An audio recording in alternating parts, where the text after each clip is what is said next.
thank you for joining us again in a new edition of 21 Minutes. Today's story is about microchips. My partner Felicia Lim has the latest development on this topic.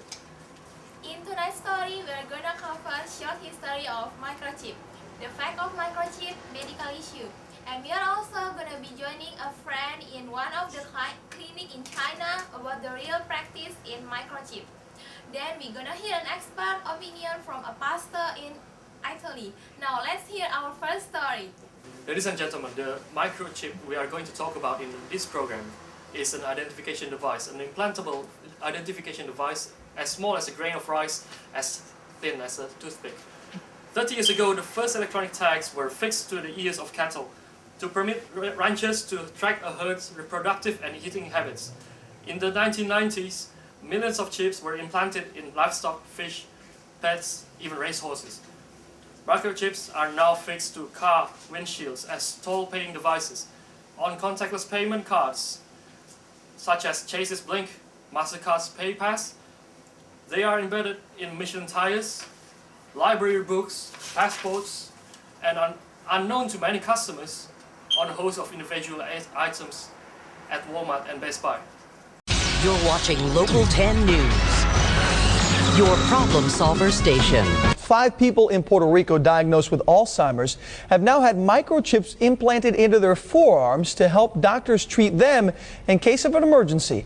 The microchip, which cost about $200, was voluntarily implanted and is used to keep track of the person's medical condition and as a means to contact their caretakers should they wander off or need assistance. Florida-based Microchip Corporation has already implanted more than 2,500 people with these chips, which are approved by the federal government. To some, microchips was a wondrous invention, a high-tech helper that could increase security at nuclear plants and military bases, help authorities identify wandering Alzheimer patients, allow consumers to buy their groceries literally with the wave of a cheap hand. Implantation are quick, relatively simple procedure. After a local anesthetic is administered, a large gauge hypodermic needle injects the chip under the skin on the back of the arm, midway between the elbow and the shoulder. John Halamka, an emergency physician at Beth Israel Deaconess Medical Center in Boston, got chipped 2 years ago, so that if I was ever in an accident and arrived unconscious or incoherent at an emergency ward, doctors could identify me and access my medical history quickly. A chipped person's medical profile can be continuously updated since the information is stored on a database accessed via the internet. Microchip Corporation, whose company has been selling radio tags for animals for more than a decade, has sold 7,000 microchips worldwide, of which about 2,000 have been implanted in humans. Before we move on to another story, let's go to interview our friend in China who is doing microchip operation.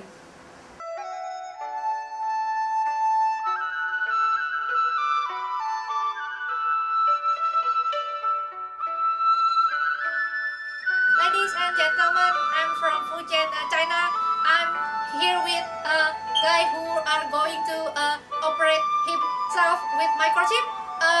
Let's ask him some questions. 你好，阿良先生，先生们，你要我最近叫什什么章啊？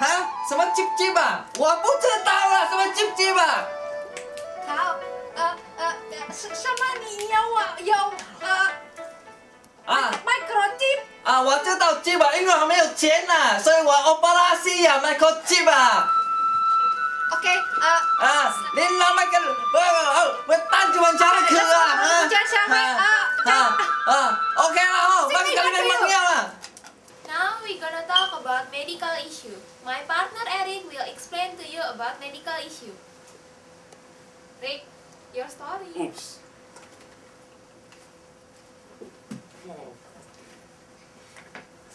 The very microchip is marketed as an identification device in emergency situations.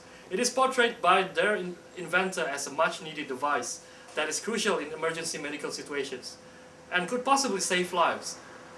Where prompt recognition of crucial health information is needed by ambulance officers in medical emergency.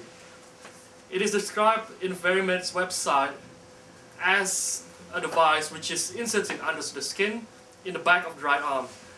Each Verimed microchip contains unique identification number which medical personnel may scan to immediately identify and access personal health information. Some medical conditions for which Verimed is targeted includes chronic diseases such as coronary artery disease, chronic obstructive pulmonary disease, diabetes, stroke, seizure disorders, and also memory impairment such as Alzheimer's disease. For those with the medical conditions above, use of the microchip would ensure fast, secure medical information retrieval. Emergency personnel immediately know how to contact own physicians, 24/7 patient identifications,